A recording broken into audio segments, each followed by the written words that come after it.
اچھا سر، 1971 میں مغربی پاکستان میں تو بہت اینٹی انڈین سینٹیمنٹ تھا، اینٹی بنگالی بھی شاید ہم اس کو کہہ سکتے ہیں، اور یہاں پہ کرش انڈیا موومنٹ بھی چلی تھی. تو اس وقت بھی کچھ لوگ ایسے تھے جنہوں نے اس ساری سچویشن سے اختلاف رائے کیا، ڈسینٹ کیا. حبیب جالب کا بہت مشہور قطعہ ہے: محبت گولیوں سے بو رہے ہو، وطن کا چہرہ خون سے دھو رہے ہو، گما تم کو کہ رستہ کٹ رہا ہے، یقین مجھ کو کہ منزل کھو رہے ہو. جی اور بالکل. آئیے رحمان صاحب نے جیو پہ ایک پروگرام ہوتا تھا 50 منٹ، اس میں کہا تھا کہ ہم نے اس وقت ایک پٹیشن سائن کرنے کی کیمپین شروع کی، اور لاہور میں ہمیں 50 لوگ ایسے نہیں ملے کہ جو اس پہ سائن کر دیتے، اور اس پٹیشن میں صرف یہ کہا گیا تھا کہ یہ ایک پولیٹیکل ایشو ہے، اس کو پولیٹیکل طریقے سے حل کیا جائے. بالکل یمی لوگوں کے دستخط تھے. جی. اور اس کے علاوہ آپ دیکھیں نا کہ عبداللہ ملک پہ تو باقاعدہ کیس چلا ملٹری یعنی اس کورٹ میں کہ یہ غدار ان کا بیان جو تھا وہ غداری کے مترادف ہے. عبداللہ ملک ہم لوگ، میں رحمان صاحب، ہم لوگ ہر اس پہ جاتے تھے ان کی ہیئرنگ پہ، اور لوگوں کے اوپر بھی چلا. اور مطلب حبیب جالب نے بہرحال بہت دلیری سے یہ اس کو چیلنج کیا. حبیب جالب نے ہمارے جب ہم لوگ ایکسٹینڈ ہوئے تھے، جب بھی مطلب ہم لوگوں کے ساتھ کا پڑھا ہوا تھا، اور اسلامیہ کالج میں تھوڑے دن رہا وہ، اور مطلب بڑا اس نے بہت اس کا کلام جو ہے وہ میں سمجھتا ہوں ایک طریقے سے اورل ہسٹری میں اس کا بڑا مقام ہے. اس کے پروگرام، اس کے رائٹنگ کا یہ بھی ہے. یعنی شاعری کے علاوہ شاعری کے تو اس میں محاسن ہے، اگرچہ پہلے اس کو بہت یہ کیمپین کیا گیا کہ وہ تو شاعر نہیں ہے، وہ شاعر ہی نہیں ہے، شاعر یہ تو بند ہے. اچھا سر، اس میں کون کون لوگ تھے ایکٹیو جو اس کیمپین میں تھے؟ احمد سلیم صاحب بھی تھے، جی اور عبداللہ بالکل ملک تھے جو لیفٹسٹ لیڈر تھے بالکل. مشہور. احمد سلیم نے بھی بہت مطلب اس وقت کام کیا. صحیح ہے. بس تھوڑے سے لوگ تھے. اسی طریقے سے کراچی میں بھی کچھ لوگ تھے، سندھ میں بھی تھے، ہر جگہ تھے، لیکن جو لوگ اس بات کو یہ مانتے تھے. لیکن وہ اس وقت آپ کو پتہ ہی ہے کہ ٹوٹل سینسر تھا. اب ہمارا اخبار جو تھا جب ہم نے نکالا ہے تو آپ کے یعنی دانش میں ہو شاید یہ کہ وہ پورے پیج سینسر ہو جاتے تھے. اور مطلب ان کو خیر بعد میں تو جب اور آگے چلا پاکستان تو جنرل مجیب آئے، انہوں نے کہا کہ جو ہم سینسر کر دیتے ہیں اس جگہ کو خالی نہیں ہونا چاہیے، اور نہ اس میں کوئی چالاکی ہونی چاہیے. حتیٰ کہ میرے پاس تھے، میرے تو گھر سے لے گئی یہ CID آیا تھا وغیرہ والے، جب مجھے گرفتار کیا گیا تو اس پہ قرآنی آیات کو بھی سینسرڈ لکھ دیا تھا. علامہ اقبال کے شعر سینسرڈ، قرآنی آیات سینسرڈ، احادیث سینسرڈ. تو ہم تو بہت ہی مسلمان لوگ ہیں نا. اچھا سر، اس میں کون کون سے لوگ گرفتار ہوئے تھے؟ عبداللہ ملک تھے واحد، یا کوئی اور بھی گرفتار ہوئے تھے اس وقت؟ اور بھی لوگ ہوئے تھے، مجھے اس وقت میری یادداشت میں نہیں ہے، لیکن اور بھی لوگ ہوئے. عبداللہ ملک اس میں بہت پرومیننٹ تھے اس واسطے، اور ہمارے شہر میں تھے، اور ہم لوگوں کو ہم سینئر تھے، ہماری ٹریڈ یونین کے لیڈروں میں بھی تھے، PFUJ کے بھی، تو اس لیے ہمیں روز جانا پڑتا تھا. اور ہمیں ہی نہیں، میں آپ کو بتاؤں کہ جب کیسز وغیرہ یہ چل رہے ہیں تو مشرقی پاکستان سے KG بھائی آئے خود اس میں، چونکہ ایک ویج بورڈ کے وہ ممبر تھے، تو انہوں نے کہا کہ نہیں، جب تک ویج بورڈ کی میٹنگز ہو رہی ہیں اور پاکستان ایک ہے تو میں آؤں گا. اور وہ یہاں آئے اور عبداللہ ملک سے بھی ملے تھے، اور بھی لوگوں سے ملاقات ہوئی، ان کے ساتھ تھا میں سارا دن. تو KG بھائی آئے تھے جو بعد میں چائنا میں بنگلہ دیش کے سفیر رہے، وزیر بھی غالباً رہے، انتقال ہو گیا. لاکھوں کا جنازہ تھا ان کا. اب ہمارے یہاں جنازوں سے چونکہ ایسٹیمیٹ کیا جاتا ہے پاپولیرٹی کا آدمی کی، تو ان کا ایسا بھی تھا KG بھائی کا. اچھا سر، اس وقت جو ہے حمیدہ کھوڑو وہ آکسفورڈ میں پی ایچ ڈی کر رہی تھیں اور ان کے والد آپ کو پتا ہے کہ 47 میں جب پاکستان بنا تو سندھ کے چیف منسٹر تھے ایوب کھوڑو، جن کو پھر بعد میں ہٹا دیا گیا۔ حمیدہ کھوڑو نے بھی اس وقت ایک بیان دیا تھا کہ I am ashamed to be a Pakistani, تو ان کو بھی پھر بہت کنڈیم کیا گیا تھا پاکستان میں کہ آپ نے اس طرح کا بیان کیوں دیا۔ ہاں، یونیورسٹی میں یہ ہماری کنٹمپریری تھیں، لیکن ظاہر ہے ان جو یہ بیان اگر جو ان سے آپ نے بتایا ہے تو یقینی طور پہ انہی کا بیان ہو سکتا ہے۔ جی اچھا سر، اور آپ کے جو ہیں جرنلزم کے ڈیز کے کوئی واقعہ بتائیں گے، کن کن لوگوں سے آپ کا ملنا جلنا رہا؟ مثلا سہروردی صاحب کے بارے میں آپ کیا کہیں گے اور باقی جو لیڈرز تھے؟ میں سہروردی صاحب کے جو داماد تھے وہ میرے والد کے ایک دوست کے بیٹے تھے، تو میں اکثر جاتا رہتا تھا ان کے پاس، سہروردی صاحب کے گھر۔ ان کے نوابزادہ صاحب سے بھی میری پہلی ملاقات سہروردی صاحب کی بیٹی کے گھر میں ہوئی۔ نوابزادہ نصر اللہ خان؟ جی، نوابزادہ نصر اللہ خان، اور ان کا تازہ حقہ رکھتی تھیں بہن، ان کا حقہ تازہ رکھنا چاہیے، ان کے ملازموں کو انسٹرکشن تھے۔ وہاں پہ آپ گرو مندر کے قریب ہی وہاں پہ گھر تھا ان کا۔ ان کے جو ہسبینڈ تھے وہ کسٹم، یہ جو لینڈ کسٹمز ہوتا ہے اس کے میرا خیال ہے یا ایکسائز کے ڈائریکٹر تھے، تو سہروردی صاحب وہیں رہتے تھے۔ اور ہم نے اور انہوں نے پک وک پیپرز 7 فلم بھی دیکھی سہروردی صاحب کے۔ بعد میں انہوں نے ہم لوگوں کو کیپٹل سنیما میں کافی وافی بھی پلائی، تو اور ہم لوگ ان سے اکثر اسٹوڈنٹ موومنٹ کے بارے میں مشورہ کرنے جاتے تھے سہروردی صاحب سے۔ تو آپ سر کس سن میں آئے تھے فائنلی پاکستان، اور آپ لاہور ہی میں سیٹلڈ ہوئے یا پہلے کراچی گئے تھے؟ نہیں، میں لاہور میں تو سیٹل ہی نہیں ہوا، میں تو گیا کراچی۔ لاہور سے تو میں آیا نہیں، ادھر سے آیا تھا میں راجستھان سے، تو آگرہ وغیرہ سے ہو کے آتے تھے نا، اور لکھنؤ سے وہ راستہ قریب بھی تھا، تو ادھر تو ذرا لڑائی جھگڑے کا بھی خطرہ رہتا تھا تو ہم لوگ ادھر سے۔ لیکن یہ ہے کہ سیٹل تو ہم کراچی میں تھے 55 میں اسلامیہ کالج کر رہا ہوں، ڈی جے کالج کا میرا خیال ہے تقریباً کمانڈر ان چیف نیوی کی سفارش پہ میرا داخلہ ہوا تھا، کیونکہ ان کے ایک ہمارے ایک بہنوئی کے بھائی جو تھے وہ ان کے بچوں کو شاید پڑھاتے تھے یہ وہ، تو اس وقت صرف ایک ہی کالج تھا اور 10 لاکھ آبادی سے زیادہ ہو چکی تھی کراچی شہر کی۔ بعد میں پھر ایس ایم والوں نے یعنی سندھ مدرسہ والوں نے پہلے ایس ایم کالج کے لیے وہاں کالج بنوایا، لیکن پھر بعد میں ڈی جے کالج کی ایک حصے پہ قبضہ کر کے وہاں پر ایس ایم آرٹس کالج بنایا، اور پھر ایک اور بلڈنگ پہ انہیں کے قبضہ کر کے لا کالج بنا، جس کے ہال میں بھٹو صاحب کا میں نے کلاس اٹینڈ کیا ہے۔ I have been a student of ہم ان لا کلاسز۔ وہ باہر سے ہی کر کے آئے تھے، بہت خوش پوش اور بہت اچھا لا پہ لیکچر تھا۔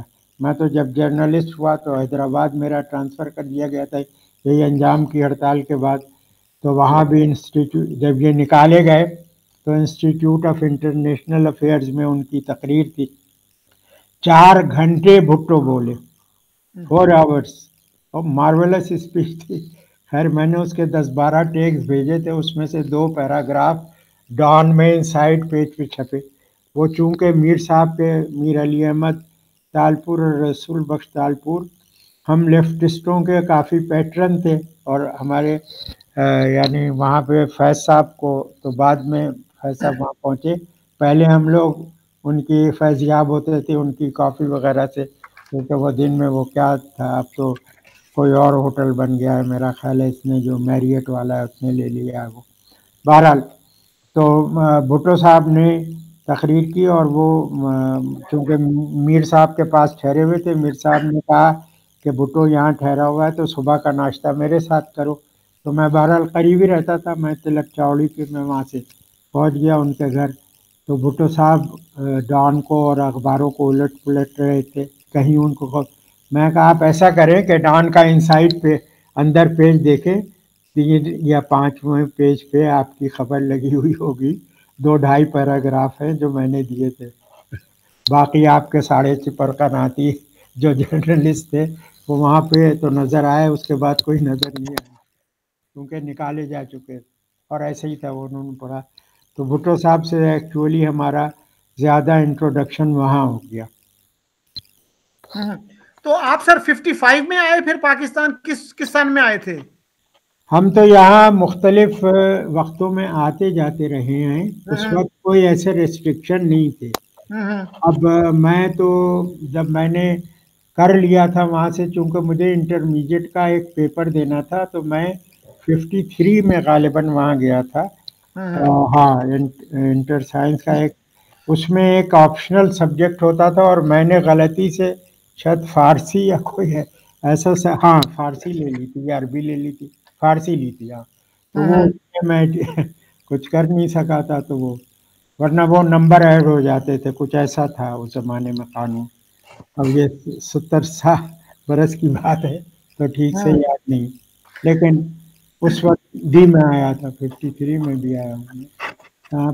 پھر میں 55 کے بعد گیا نہیں، آپ یہ کہہ سکتے ہیں، کیونکہ اس وقت کافی سختی ہو گئی تھی کہ آپ مطلب ہے کہ اگر جائیں گے تو واپس آنے دیں یا نہ آنے دیں۔ اس وقت 53 میں آپ کو پتہ ہی ہے کمیونسٹ پارٹی پہ پابندی لگی، اور پھر اس کے بعد اسٹوڈنٹ آرگنائزیشن پہ بھی لگ گئی تھی، اور تھوڑا بہت مجھے میری شناخت ہونے لگی تھی، تو میں اس واسطے پھر یہاں ٹک گیا اور پھر میں واپس نہیں گیا۔ لیکن ویسے میں ہر سال ہی جاتا تھا، کیونکہ میری ڈیوائیڈڈ فیملی تھی، اور مجھے ڈیوائیڈڈ فیملی کے جو 2013 میں ایگریمنٹ ہوا، جس کو ایک مرتبہ میں استعمال کر سکا کہ ابو 65 غالباً آپ بغیر آن انٹری ویزا لے سکتے ہیں، تو میں نے ایک بار استعمال کیا، اس کے بعد دونوں ملکوں نے میرا خیال ہے کم ہی استعمال ہونے دیا اس ویزے کو۔ اب تو خیر آج کل تو بالکل بند ہے۔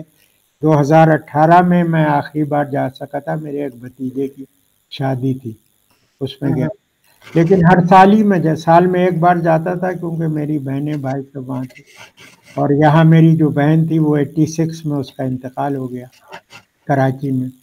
اس کے بچے ہیں، ایک ان کا بیٹا پلاسٹک سرجن ہے، ایک اس میں تھا یہ جو سیکیورٹی پریس میں بھی سائنٹسٹ وہ تھا، ان کا وہ تھا، اور 3 بیٹے ہیں تینوں، ایک بیٹا لندن چلا گیا وہ بھی ڈاکٹر، تو بیٹی بھی وہیں ہے، اس طریقے سے۔ اچھا نقی صاحب، آپ نے ایک انٹرویو میں یہ ڈسکلوز کیا تھا کہ فیض احمد فیض صاحب نے انجمن حمایت اسلام میں انگریزی کے لیکچرر کی جاب کے لیے اپلائی کیا تھا، اور انہوں نے انکار کر دیا کہ یہ تو کمیونسٹ ہے، اور ایرک سپرین جو ایک کرسچن ٹیچر تھے ان کو رکھ لیا تھا۔ وہ کیا سٹوری ہے؟ اسٹوری یہ ہے کہ حمید احمد خان صاحب جو میرے بہت محسن بھی تھے، اور جنہوں نے ایک احسان مجھے یہ بھی کیا تھا کہ ہیڈ کلرک کے کہنے پہ مجھے رسٹیکیٹ کر دیا تھا۔ میں ایکسپیل کر دیا کالج سے؟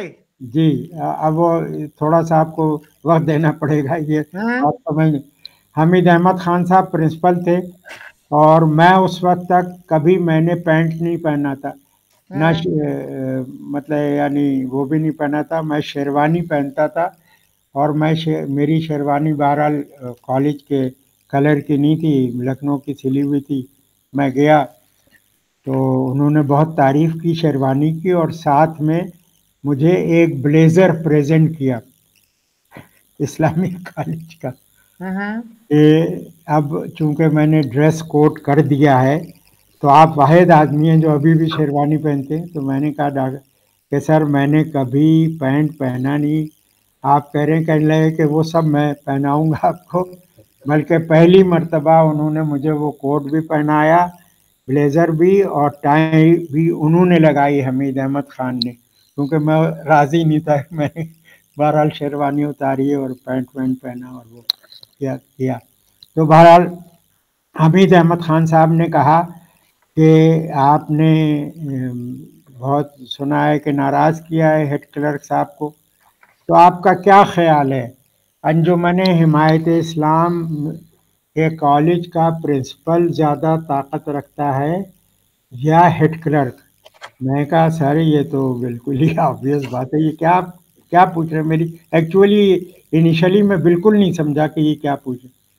تو انہوں نے کہا ابھی فی الحال ایسا ہے کہ ہیڈ کلرک کے پاس زیادہ طاقت ہے، اور اس کا کہنا یہ ہے، میں وہ لفظ کیوں استعمال کروں، کہ آرڈر دیا اس نے کہ آپ کو رسٹیکیٹ کر دیا جائے، تو مجھے رسٹیکیٹ کر دیا انہوں نے۔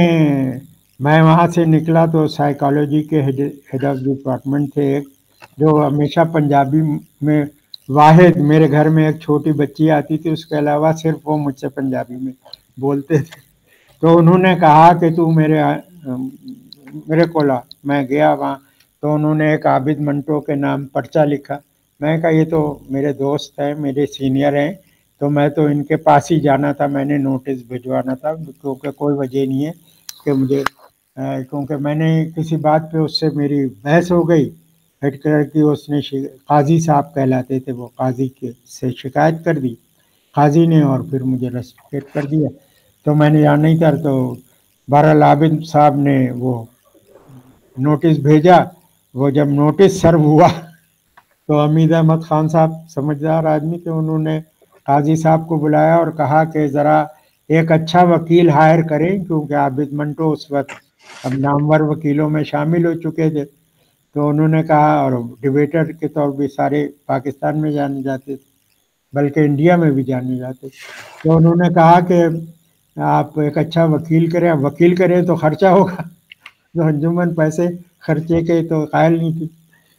تو بہرحال انہوں نے کہا اچھا وکیل کریں، اور یہ، تو انہوں نے کہا نہیں یہ کیسے ہو سکتا ہے؟ تو انہوں نے کہا کہ بھئی یہ تو نوٹس آ گیا، اس لڑکے کو آپ نے مجھے کہا ریسٹیکیٹ کرنے کو، میں نے کر دیا۔ اب انہوں نے پرنسپل کو نوٹس دیا ہے، کالج کے ایڈمنسٹریشن کو نوٹس دیا ہے، تو کہنے لگے نہیں میں کرتا ہوں کچھ۔ پھر انہوں نے لوگوں سے پتہ کیا، میں پاک کیا ہاؤس میں سجاد باقر صاحب کے خرچ کے اوپر بیٹھتا تھا، ان کی جو ٹیبل ریزرو تھی وہاں انتظار صاحب یہ وہ، اور عموماً باقر صاحب بل ادا کرتے تھے ان لوگوں کا، تو جو اسٹوڈنٹ ہوتے تھے ان کے، تو وہاں جا کے بیٹھا ہوا تھا۔ تو قاضی صاحب آ گئے اندر ڈھونڈتے ہوئے، اور یہ 2-3 دن بعد یعنی رسٹیکیشن کے، اور مجھے آ کے اور میرے جپی ڈالنے لگے۔ میں کہا قاضی صاحب کیا ہوا؟ یہ ارے تو میرا پتر ہے اور تو نے ایسا کر دیا فلانا۔ تو میں کہا آپ نے مجھے نکلوا دیا رسٹیکیٹ، میرا تعلیم خراب، کیریئر خراب، میں اس میں وہاں الیکٹ ہو گیا تھا وائس پریسیڈنٹ، اور مطلب وہ لوگ تعجب کر رہے تھے کہ میں نے کیوں ہرا دیا۔ میں کہا میں نے ہر ایک اسٹوڈنٹ کو میں براہ راست ملا، میں نے اپنا پروگرام بتایا، وہ لوگ انہوں نے مجھے ووٹ دے دیا۔ بہرحال تو انہوں نے کہا نہیں تو پتر، میں کہا میرا تو داخلہ ممنوع ہے، پرنسپل کا آرڈر ہے۔ تو نہیں کوئی داخلہ نہیں، مجھے ساتھ وہ بٹھا کے لے گئے، اور جناب حمید احمد خان صاحب زیر لب مسکرائے، انہوں نے کہا اچھا آپ واپس آ گئے، چلیے اچھا ہے، اب یہ آپ یہاں سے گریجویشن کر۔ جب سے پھر وہ میرے بہت ہی دوست بن گئے حمید احمد خان صاحب، جب بھی کراچی آتے تھے تو ان سے میرا یہ کمٹمنٹ تھا کہ جب وہ آئیں گے جتنے دن رہیں گے میں ان کے ساتھ رہوں گا، آئی ایم اویلیبل ٹو ہم۔ تو وہ سارا دن مجھے ان کے ساتھ رہنا پڑتا تھا۔ اب میں رسٹیکیٹڈ، اس وقت رسٹیکیٹڈ تھا ایک وقت میں جب میں کراچی یونیورسٹی سے، ہمارے وائس چانسلر نے رسٹیکیٹ کر دیا، کیونکہ میں نے بلوچ لڑکوں کو انہوں نے ان کے رسٹیکیشن کے آرڈر کر دیے تھے، اور میں پریسیڈنٹ تھا، مارچ کا مہینہ تھا۔ میں نے کہا کہ آپ کو یہ غلط خیال ہے کہ میں کوئی سال برباد کروں گا بچوں کا، لڑکوں کا، لڑکیوں کا، میں تو اسٹرائک نہیں کروں گا، تو آپ ان کا رسٹیکیشن لیکن واپس لیں، ورنہ میں عدالت میں جاؤں گا۔ تو کہا کہ اچھا ان کا میں رسٹیکیشن واپس لے لوں، آپ کا کر دوں؟ میں نے کہا جی بالکل کر دیں، یہ اچھا سودا ہے بالکل، اور میں نے وہ سودا قبول کر لیا، انہوں نے مجھے رسٹیکیٹ کر دیا۔ تو حمید احمد خان صاحب آئے میرے رسٹیکیشن کے بعد، ممتاز صاحب جو نیشنل بینک کے سربراہ تھے، ان کی گاڑی ان کے لیے ہوتی تھی ہمیشہ، اور وہ مجھے لے کے کہنے لگے کہ وہ مجھے وائس چانسلر کراچی سے ملنا ہے۔ میں نے کہا خان صاحب میرا تو وہاں داخلہ ممنوع ہے، اور مجھے تو پراکٹوریٹ آرڈر کے بھی ہیں، اور پراکٹر تھے میجر آفتاب، ایک بہت ہی ظالم، حیدرآباد سے آئے تھے، پتہ نہیں بہار سے آئے تھے، لیکن حیدرآباد کی فوج میں شاید وہ میجر ہوئے تھے۔ بہرحال تو وہاں پہنچے تو جس طرف میں انہوں نے مجھے بٹھائے، اس طرف کا دروازہ کھولنے والے پراکٹر تھے، اور احمد خان صاحب نے اندر ہی سے آواز دی کہ آفتاب صاحب میرے دوست حسین نقی۔ ویسے میں نے یہاں سپریم کورٹ میں آواز دی تھی میں ہوں حسین نقی، انہوں نے کہا میرے دوست حسین نقی۔ اب وہ کیا کر سکتے تھے، انہوں نے دروازہ کھولا، مجھ سے ہاتھ ملایا پراکٹر صاحب نے، اور لے کے گئے وہاں۔ ان کا منتظر تھے وائس چانسلر صاحب، وہ انہوں نے دیکھا وہ میرے سجدے رہ گئے، ان سے بھی کہا میرے دوست حسین نقی سے آپ نہیں ملی؟ حسین، اب وہ بھی مجھے ملے اور اندر اپنے کمرے میں لے گئے۔ تو حمید احمد خان تو ایسی شخصیت، تو استاد ایسے ہوتے ہیں۔ تو انہوں نے مجھے یہ بتایا، وہ جو آپ کا قصہ ہے وہ میں بھولا نہیں ہوں، وہ یہ ہوا کہ انہوں نے کہا کہ تم جانتے نہیں ہو یہاں انجمن کو، کراچی سے آیا، کیونکہ میں نے ان کے سامنے یہ جو سیخ کباب ہوتا ہے، یہ ایک جگہ انارکلی میں ملتے تھے، ان کا جو ہمارے لڑکوں نے، میں نے کہا اس کو پنجابی میں کیا کہتے ہیں، انہوں نے گالی بتا دی، اور میں ان کو بتا دی، تو وہ ہنسنے لگے، کہنے لگے کہ نقی صاحب آئندہ یہ کسی کو بتائیے گا یہ لڑکے شریر ہیں، انہوں نے آپ کو یہ بتا دی۔ تو بہرحال انہوں نے کہا مجھے کہ تم انجمن سے واقف نہیں ہو، جب میں نے پروپوزل دیے میں نے دونوں کے لیے پروپوز کیا تھا کہ ایرک سپرین اور فیض احمد فیض کو، چونکہ یہ دونوں لوگ اویلیبل ہیں، اور ہمارا انگلش کا جو تھا وہاں بہت ہی اچھے لوگ تھے، اور تو اس واسطے اگر یہ دونوں آ جائیں گے تو ہمارا، تو ابھی بھی گورنمنٹ کالج کے لڑکے ہمارے یہاں آ کے پڑھتے تھے، تو انہوں نے کہا کہ یہ پھر تو ہمارا سب سے اچھا ڈپارٹمنٹ ہو جائے گا۔ تو ان کے سیکریٹری صاحب نے غالباً ان کو یہ کہا کہ تم جانتے نہیں ہو وہ تو کرسچن ہے، تو اس لیے ہمارے مسلمان لڑکے کمیونسٹ کے ذریعے سے نہیں ہو پائیں گے، حالانکہ اسی کے ذریعے سے بہت سارے ہوئے تو یعنی لیفٹ کو لیننگ ہوئے، تو لیکن یہ فیض تو مسلمان ہے اور بہت میٹھی زبان بولتا ہے، یہ بھی تھے لفظ، یہ میرا خیال ہے ان کو نہیں کہا ہوگا میں نے، یا نہیں چھپا ہوگا، میں کہا بہت ہی میٹھی زبان میں کرتا ہے، یہ تو بہت لڑکوں کو خراب کر دے گا، تو اس کو نہیں، تو ایرک سپرین کو رکھ لیا گیا اور فیض صاحب کو نہیں رکھا گیا۔ یہ تو سر آپ کو جس اسکول سے، جس کالج سے نکالا گیا تھا وہ انجمن حمایت اسلام کا لاہور میں تھا اسکول؟ جی لاہور میں کالج تھا، ہاں وہ جو ڈی اے وی کالج کے حصے پہ قبضہ کیا تھا، تو ڈی اے وی کالج کے حصے پہ جو یعنی گریجویشن کے کلاسز تھے وہ یہاں شفٹ ہو گئے تھے، گریجویشن اور ایم اے کے کلاسز، وہ سول لائنز کہلاتا تھا، اسلامیہ کالج سول لائنز۔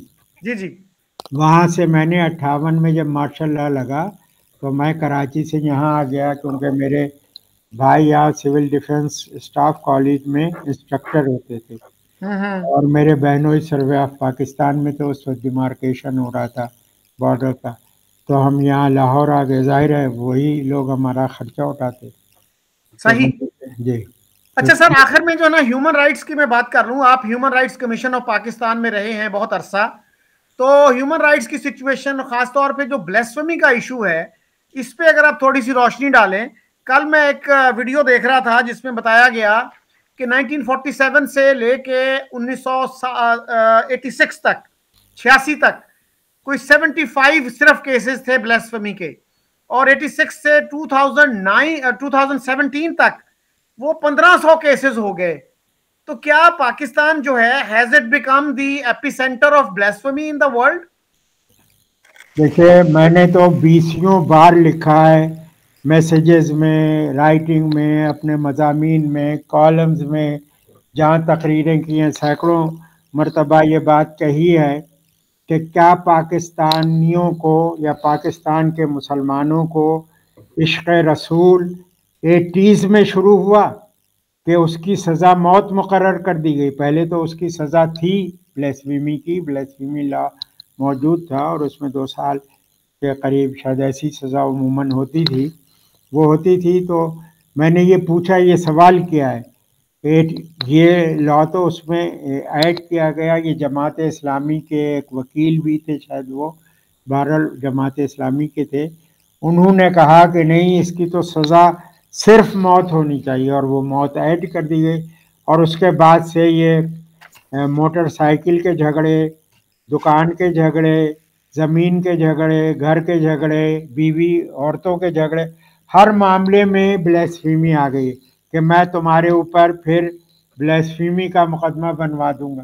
یہ ایک باقاعدہ اس وقت کی پیٹنٹ تھریٹ ہے پنجاب میں تو کہ میں تمہارے اوپر بلیسفیمی کا مقدمہ بنوا دوں گا.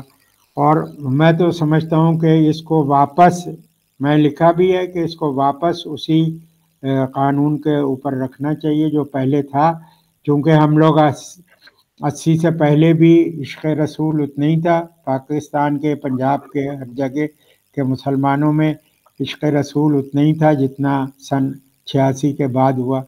تو اس کو یہ وجہ نزاع بنایا گیا، یعنی عشق رسول جو ہے وہ ایک وجہ تنازع ہو گئی ہے، یہ بے گناہوں کو مارنے کا ایک ہتھیار بنا لیا ہے. یہ بہت ہی شرمناک ہے اور اس کو واپس لینا چاہیے. لیکن کسی حکمران میں اتنی اخلاقی جرات نہیں ہے کہ وہ ایسا کام کرے، کیونکہ ایک بار میں نے کہا بھی تھا کہ اگر یہ ایک بار اسماعیل غالباً نام تھا جی وکیل کا، میں نے کہا کہ ایک بار یہ ہو گیا تو اس کو واپس نہیں لیا جا سکے گا، تم لوگ بہت ہی غلط کام کروا رہے ہو. تو میں جاتا تھا کورٹس وورٹس بھی بیٹھتا تھا پہلے، تو میں کافی گپ شپ لگاتا تھے ہم لوگ وہاں. بہرحال تو یہ صورت ہے ہماری.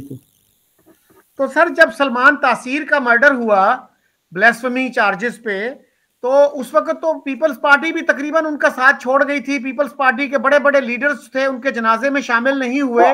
ابھی کون سا پیپلز پارٹی کا لیڈر ہے جو یہ امینڈمنٹ موو کرے؟ آپ مجھے بتائیں. زرداری کرے گا، بلاول کرے گا، اس کے کوئی اور شہری کرے گی یہ ریزولوشن موو کرے گا؟ کیونکہ ان کے اوپر یہ فتویٰ جاری ہو جائے گا کہ یہ تو گستاخ رسول کی سزا سرتن سے جدا. اس کو پبلسائز کیا گیا، اس کو اس کی مطلب اس کے اوپر دیواروں کے اوپر لکھا گیا اور یہ سب ہوا. تو یہ تو ایک مطلب ہے کہ ایک سمجھیے بے گناہوں کو مارنے کا، یا جن سے آپ کو سیاسی اختلاف ہو یا فرقہ وارانہ اختلاف ہو یا دینی اختلاف ہو، یہ اس کے لیے ایک مس یوز کا سمجھیے گناسا ہے، یہ وہ بنا دیا انہوں نے. تو ایک اچھا بلاسفیمی لا موجود تھا، اس کو خراب کیا گیا، وہ واپس آنا چاہیے. تو سر شہری رحمان پہ تو یہ الزام لگ چکا ہے بلیسفمی کا، اور شہباز بھٹی سر پیپلز پارٹی کے منسٹر تھے، کرسچن منسٹر تھے، انہوں نے بات کی تھی کہ اسلام میں امینڈمنٹ ہونی چاہیے. وہ دن دہاڑے ان کو موت کے گھاٹ اتار دیا گیا تھا. تو شہری تو بچ گئی نا. جی اچھا سر یہ بتائیے گا، آسمہ جہانگیر کو کیسے آپ یاد کرتے ہیں؟ کتنا عرصہ آپ نے ان کے ساتھ کام کیا؟ کیسی خاتون تھیں وہ؟ میں نے تقریباً آپ دیکھیں نا کہ 92 میں نیوز کا ایڈیٹر تھا. وہاں سے جب میں نے چھوڑا ہے تو رحمان صاحب نے مجھے، میں کچھ ڈاکٹر مبشر صاحب کچھ ایک ریسرچ کا کچھ کام کروا رہے تھے، تو وہ میں جاتا تھا. ٹیمپل ڈرائیور پہ رحمان صاحب ہوتے تھے. انہوں نے کہا کہ یار نقی اب یہ تو ہم نے یہ کر لیا ہے اور عزیز بھی وہی ہے، تو اب تم یہ چھوڑو، یہ اور بچے کر سکتے ہیں تو وہ کرو تم. میں نے کہا کہ ہاں میں تیار ہوں. تو انہوں نے کہا گھر سے کر دینا، کیونکہ ابھی اتنے پیسے نہیں ہیں. میں کہا گھر میں مجھے بیٹھنے کی کوئی خاص خواہش نہیں ہے، گھر میں روز ہی جاتا ہوں، رہتے ہی ہوں. تو میں آ جایا کروں گا دفتر میں. تو بہرحال انہوں نے کہا کہ بھئی تم یہ کام، کیونکہ میں نے سن کے لیے بھی اور پی پی آئی کے لیے بھی بہت بڑے بڑے نیٹ ورکس بنائے جرنلسٹوں کے، رپورٹرز کے، اور سن کا بھی میں نے پورا پنجاب کا بنا دیا تھا. تو یہاں پر انہوں نے کہا کہ یہ تم ہیومن رائٹس کے کرسپونڈنٹس کا کوئی ٹیم بناؤ. تو ظاہر ہے میں نے جب جوائن کیا تو میں نے ان بہت سارے لوگوں کو، جن کو میں سمجھتا تھا کہ یہ واقعی ان کا کمٹمنٹ ہیومن رائٹ سے بھی ہوگا، کیونکہ بہت سارے پروگریسوس کا بھی کمٹمنٹ، معاف کرنا، ہیومن رائٹس میں نہیں ہے. صحیح. اس میں صرف رائٹسٹ ہی نہیں شامل، کم ہیں، بہت کم ہیں، یعنی دال میں نمک ہے لیکن ہے. تو بہرحال ان سب کو خط لکھے اور ہم نے ایک نیٹ ورک بنایا پاکستان کے سارے صوبوں میں، حتیٰ کہ ٹرائبل ایجنسیز میں، جس کے بیچارے 3 بچے ہمارے قتل کر دیے ان ظالموں نے، تو طالبان نے. تو ہمارے حکومت انہیں سے نیگوشیٹ کر رہی. بہرحال دیکھیے آپ کیا کیا ہونے والا ہے، آگے آگے دیکھتے ہیں. قائد اعظم کے پاکستان میں اگر زندہ رہے، اب 86 تو کراس کرنے والوں میں تو کوئی جینے کی اتنی، مارا بھی ہو تو اچھے ہی مقصد میں ہوگا. بہرحال تو آپ یہ دیکھیے کہ یعنی ہمارے یہاں اب اس وقت ضرورت تھی ہیومن رائٹس کو فردر ایکسپینڈ کرنے. تو ہم نے پھر پہلے کرسپونڈنٹ بنائے، پھر ہم نے ان کی یہ کہا گیا کہ کیا ان کے ساتھ کچھ گروپس بن سکتے ہیں. تو میں کہا ضرور بن سکتے ہیں، کیونکہ یہ سب لڑکے ایکٹیو رہے ہیں اور یہ اپنے یہاں. تو انہوں نے کہا کہ، میں نے کہا کہ لیکن ہم ان سے پوچھ کے بنائیں گے. تو رحمان صاحب نے کہا کہ ٹھیک ہے تم یہ کوشش کرو. تو میں نے سب کو کالام میں انوائٹ کیا. سندھی لڑکے بہت خوش ہوئے اور مکران کے خاص طور سے، کہ وہ کہتے تھے اچھا جنت، یہ تو جنت جیسا ہے، یعنی یہاں تو اتنی خوبصورت اور یہ وہ ہے. تو میں نے کہا ہاں یہ بہرحال ویسا ہی ہے، ہم نے اسی لیے تمہیں یہاں بلایا ہے، کیونکہ یہاں لوگ اس وقت تک کم جاتے تھے. بہرحال ان سب کو اکٹھا کیا. 98 کی بات ہے، 92 سے 6 سال تو کرسپونڈنٹس وغیرہ رکھے. 93 سے ایکچولی کرسپونڈنٹ ریکروٹ کرنا شروع کیے تھے، 94 سے. اور اس کے بعد پھر یہ ہوا. تو یہاں پر نیدرلینڈس کا جو وہ تھے اور جرمن، یہ مجھے ہو گیا ٹائیفائڈ. تو جہاں ملنے آئے کہ یہ نیٹ ورک جو بنایا آپ نے، اس کے متعلق کچھ ہمیں بتائیں. تو ہم نے کہا کہ یہ ہمارے ایکٹیوسٹ ہیں اس طریقے سے کہ یہ لوگ پالیٹکس میں بیسیکلی انٹرسٹڈ تھے اور پروگریسو پالیٹکس میں انٹرسٹڈ ہیں. اور ظاہر ہے کہ پاکستان میں ہیومن رائٹس ایک بہت ہی امپورٹنٹ ایشو ہے. فنڈامنٹل رائٹس میں کیمپین رہا ہے یہاں کی پولیٹیکل لیڈرشپ کا، اور ہمارے کانسٹیٹیوشن میں ہے آرٹیکل 19 اسی طریقے سے جیسے وہاں. تو اس لیے ہم نے یہ بنایا. اور اب یہ نیٹ ورک جو تھا وہ 160 جگہ بھی، جس میں ساری ٹرائبل ایجنسیز، تو کوئی داخل نہیں ہو سکتا وہاں، حالانکہ اب ایجنسیز مرج ہو گئی ہیں. بہرحال تو اس نیٹ ورک میں پھر یہ ہوا کہ کور گروپس بنے. کور گروپس میں نے ایکٹیویٹی کی. کم از کم اتنا ضرور کیا ہیومن رائٹس کمیشن کے ان ایکٹیوسٹ نے کہ کم از کم ہر جگہ آپ کو کہ انسانی حقوق کوئی چیز ہے، کچھ ہوتا ہے انسانی حقوق، اور کچھ کہا جا بھی سکتا ہے. تو وہ ہے. اب ظاہر ہے کہ یہ ایکسٹرنلی فنڈڈ ہے. اتنی اچھی چیزوں کے لیے تو ہمارے لوگوں کے پاس پیسے ہیں نہیں. ان کے پاس تو پیسے ہیں مدرسے بناؤ، مسجدیں بناؤ، اور اس کے بعد ایک دوسرے کے خلاف یعنی تام تراشی کرو، ایک دوسرے کو کافر بتاؤ، قتل و غارت کے بازار گرم کرو. تو اس کے لیے فنڈنگ کافی ہوتی ہے یہاں. بہرحال ایک یہ بھی ہے. اب اس میں بہت سارے لوگ ایسے ہیں جو بہت ہی اس میں بہت سارے ہمارے ایکٹیوسٹ جو ہیں وہ بہت ہی سمجھیے سرگرم قسم کے، اس لحاظ سے نہیں کہ وہ فرقہ واریت کے لیے سرگرم ہو، لیکن بہت ہی سخت قسم کے مذہبی ہیں. اور وہ سمجھتے ہیں، اور میرا خیال ہے درست سمجھتے ہیں، کہ اسلام اگر ہیومن رائٹس کے تو میری نظر میں تو حق میں ہے، لیکن اگر حق میں نہیں بھی ہے تو ہیومن رائٹس کے خلاف ہرگز نہیں ہو سکتا۔ اسلام میں نے کافی پڑھا ہے، میں کالج میں پڑھا ہوں، انٹرمیڈیٹ تک ہر سال میں نے وظیفہ ون کیا ہے دینیات کا، اور میں نے تمام مذاہب پڑھے ہیں۔ شیعہ اسکول میں نے نوچندی جمعرات کی چھٹی اور 12 وفات کی کروائی ہے ایجیٹیشن کر کے، تو یہ لوگ بھی ہمارے یہاں پڑھتے ہیں، اگر ہولی دیوالی کی چھٹی ہو سکتی ہے تو اس کی بھی ہوگی۔ تو وہ ہمارے ہیڈ ماسٹر نے ہمارے باپ سے شکایت بھی کی، وہ ہمارے مینیجنگ کمیٹی کے ممبر تھے، تو میں نے ان سے پوچھا کہ یہ جو آئے تھے اسی لیے آئے تھے؟ انہوں نے کہا، میں نے ان کو کہا کہ اس لڑکے کی بات تو صحیح ہے، جب وہ لڑکے یہاں پڑھتے ہیں تو ان کی بھی ساری وہ چھٹیاں ہونی چاہیے، اور وہ ہوتی ہیں ابھی بھی شیعہ اسکول میں، اور سنی اسکول میں بھی شیعوں کی بھی چھٹیاں ہوتی ہیں۔ اچھا سر، آخر میں یہ بتائیے کہ کیا کبھی ریگریٹ ہوا کہ آپ کیوں آ گئے لکھنؤ سے ادھر، وہیں رہ جاتے تو زیادہ اچھا ہوتا؟ نہیں، میرے لیے واپس جانے کے لیے کوئی پرابلم نہیں تھی، I could always get India citizen شپ۔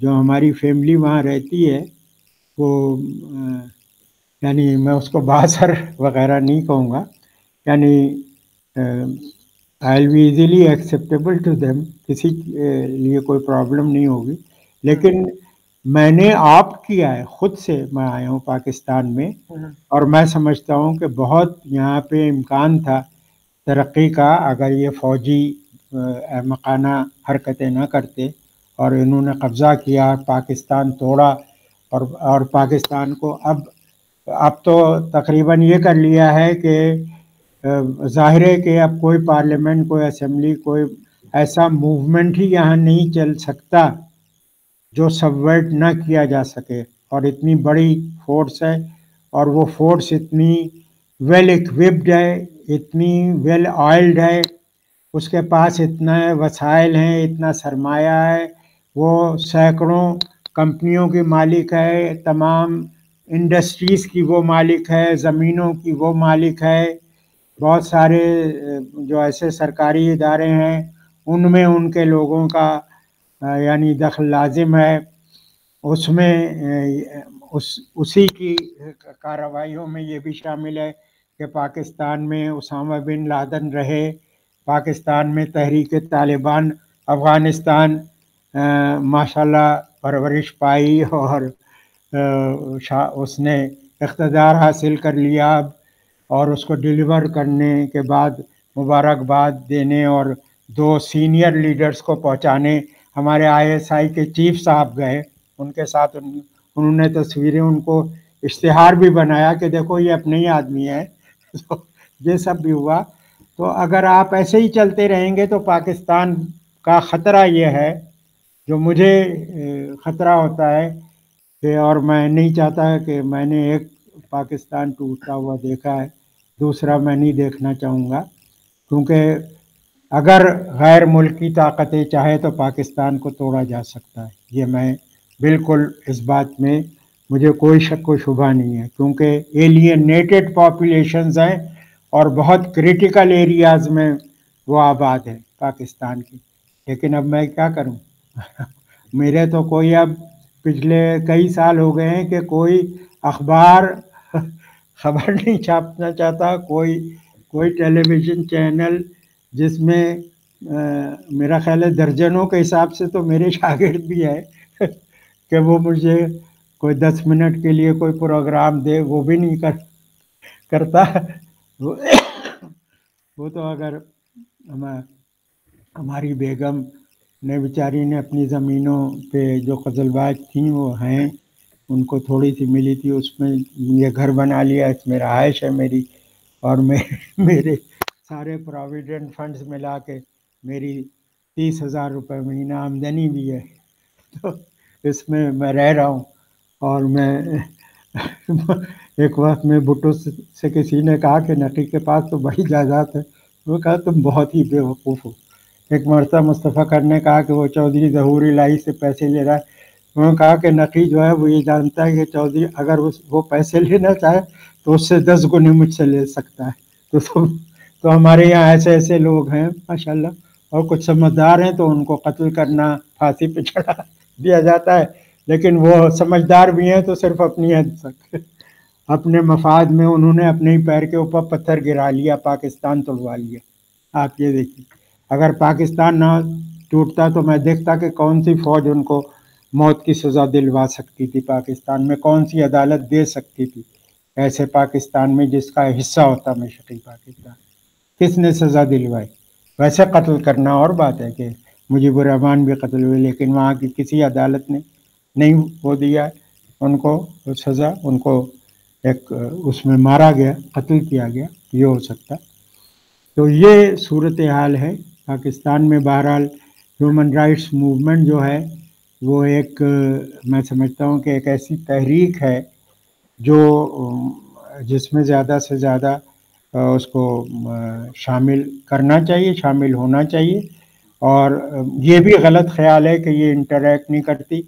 کون سا ایسا حکمران ہے جس سے ہم نے انٹریکٹ نہ کرنا چاہا ہو یا نہ کیا ہو؟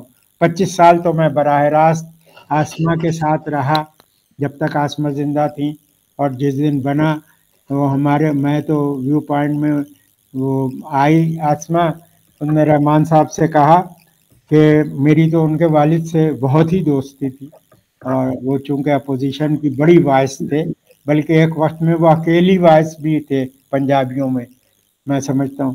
تو انہوں نے، آسما نے رحمان صاحب سے کہا کہ رحمان صاحب یہ 2000 پرچہ بکتا ہے اور چھپتا ہے تو یہ تو چھپتا رہے گا، آپ لکھتے رہیے، لیکن کچھ اس تحریک کو آگے بڑھانا چاہیے۔ تو انہوں نے سب سے کنسلٹ کیا، تو عزیز صاحب بھی راضی ہو گئے۔